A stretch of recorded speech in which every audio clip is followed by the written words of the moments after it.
भारत में गुपचुप एक लोकप्रिय खाद्य। प्रायतः समस्ते गुपचुप खाइबा को बहुत भल पाई। विभिन्न स्वादर गुपचुप रहिथिबा बेले एहार दाम पकेट को सुहाइला भली हेइथाय। मात्र छत्रपति शिवाजी महाराजा अंतर्जातीय विमानबंदर रे थिबा फूड काउंटर रे जे गुपचुप बिक्री होछि तार दाम सुनिले किछिटा अजब लागिबो। एठारे गोटिए पैकेट रे 8टी गुपचुप बिक्री होथिबा बेले पैकेटर दाम रहिछि 333 टंका।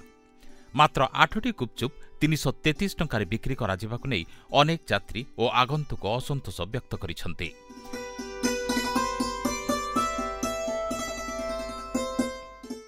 विमानबंदर रे बिक्री होथिबा गुपचुप फोटो सामाजिक गणमाध्यम रे पोस्ट करिसंती। मुखार्जी नामक जने व्यक्ति 8टी गुपचुपर दाम एते अधिक काहेकि बोली प्रश्न करिसंती। एई फोटो सामाजिक गणमाध्यम रे प्रकट हेबा परे एहाको देखि जने व्यक्ति मंतव्य दैछंती, विमान बंदर रे बिक्री होथिबा गुपचुप गुड़िक बोधुए विदेश रो आमदानी होछि। Bureau report news लोपिता।